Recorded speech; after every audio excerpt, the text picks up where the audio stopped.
Hello, আশা করি তোমরা সবাই ভালো আছো। তো আমিও ভালো আছি। আমি প্রথমে বলে নিতে চাই এই ভিডিওটা বড়দের জন্য। মিনিমাম তোমার যদি 14+ হয় তাহলে শুনো, অথবা 18+ হলেও শুনতে পারো। আমার 18+ আমি ভিডিওটা বানাইতেছি। তো কথা হইতেছে এই ভিডিওটা আলট্রা নেগেটিভ হইতে পারে কিছু মানুষের জন্য। যদি অনেক ছোটো বাচ্চারা শুনো তুমি ডিপ্রেশনে যেতে পারো। তো আজকে কথা হইতেছে আমি তোমাকে কিছু রিয়েলিটি সম্পর্কে আগামী কয়েক মিনিট কথা বলবো। প্রথম কথা হইতেছে তোমাকে যতই বড় হবা, ছোটো থাকতে তুমি একটা প্রোটেক্টেড এনভায়রনমেন্টের মধ্যে থাকো, যে তোমার বাবা মা তোমাকে সেফ রাখতেছে এবং তোমার স্কুলের স্যার ম্যাডাম তোমাকে সেফ রাখতেছে, তখন হয়তো বুঝবা না। কিন্তু যখন একটু বড় হইতে থাকবা, আমার যেহেতু 18+ হয়ে গেছে সেহেতু একটু একটু বুঝতেছি, মানে 18তে আছে আমি এখন বর্তমানে। তো কিছু জিনিস দেখো, আমি মোবাইল লেজেন্ড ব্যাং ব্যাং নামে একটা গেম আছে, এই গেমটা খেলতাম। তো একটা ছেলের সাথে আমি মিনিমাম দিনে 4 ঘন্টা গেম খেলতাম। রাত 10টা 11টাতে আমরা বসতাম, 1টা 2টা পর্যন্ত আমরা খেলতাম এরকম। রাত মাঝখানে একটু ভাত খেতাম। কখনো কোনো সারা রাত খেলতাম, কখনো কোনো সারাদিন খেলতাম। 7 ঘন্টাও আমরা গেম খেলছি, এরকম দিন আছে। তো কথা হচ্ছে তার আরও 3জন ভাই আছে ছোটো, আর সে বড় ভাই আমার সমান। তো কিছুদিন আগে ওই যে 14ই ফেব্রুয়ারির দিকে অ্যাক্সিডেন্টলি তার মা মারা গেছেন।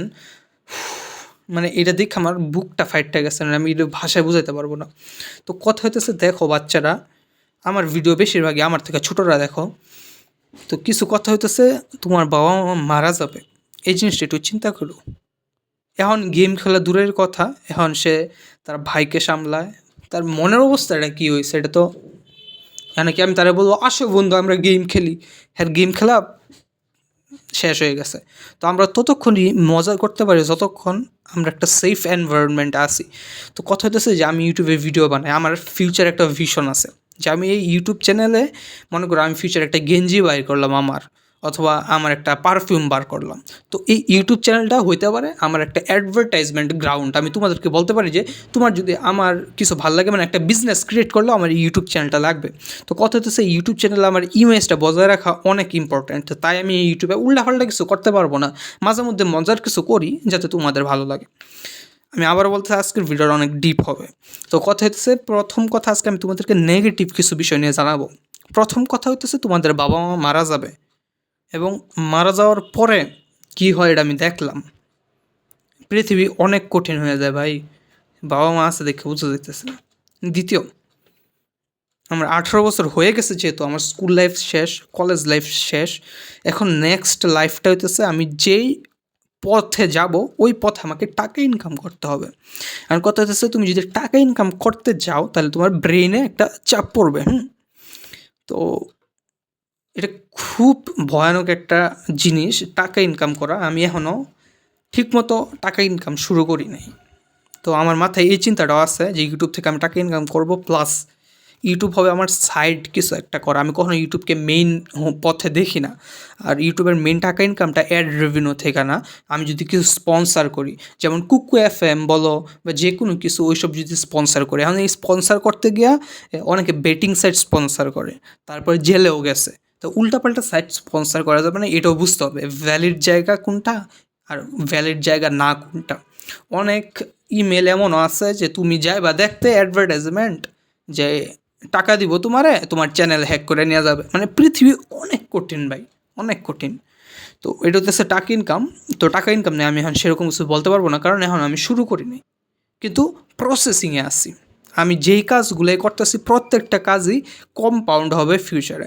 তো 3 নম্বর হইতেছে গার্লফ্রেন্ড। তো তোমার মনে হতে পারে যে গার্লফ্রেন্ড এটা আমার দরকার নাই, দরকার নাই, কিন্তু যখন তোমার কলেজ লাইফ শেষ হয়ে যাবে তখন তোমার ভিতরে একটা নিড উঠবে। দেখো টাকা পয়সার বিষয়ে চিন্তা করবা তখন তোমার চাপ পড়বে ব্রেইনে, আর যখন তুমি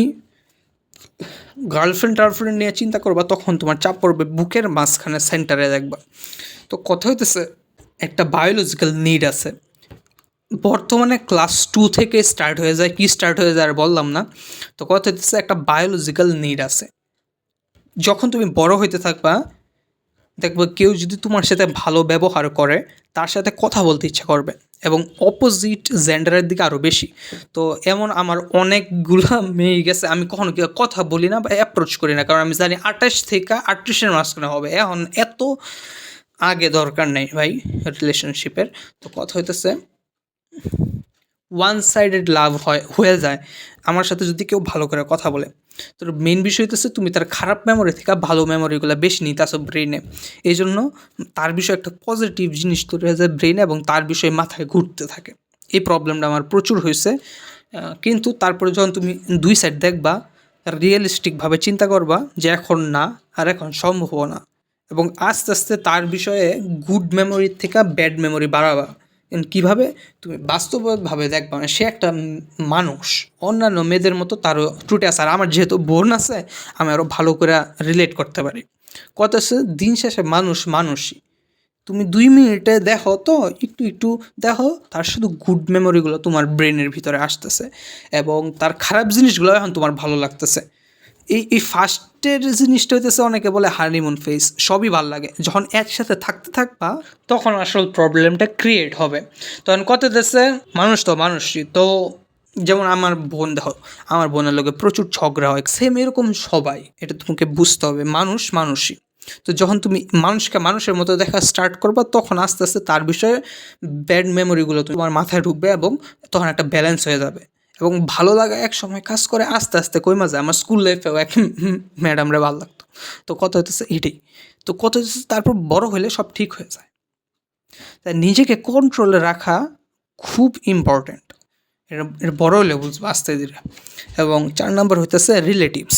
মনে করো আমার এক আমাকে সরাসরি বলছে, আমার ভিডিও দেখে বলে তার মাথা ঘুরে, ফাক অফ।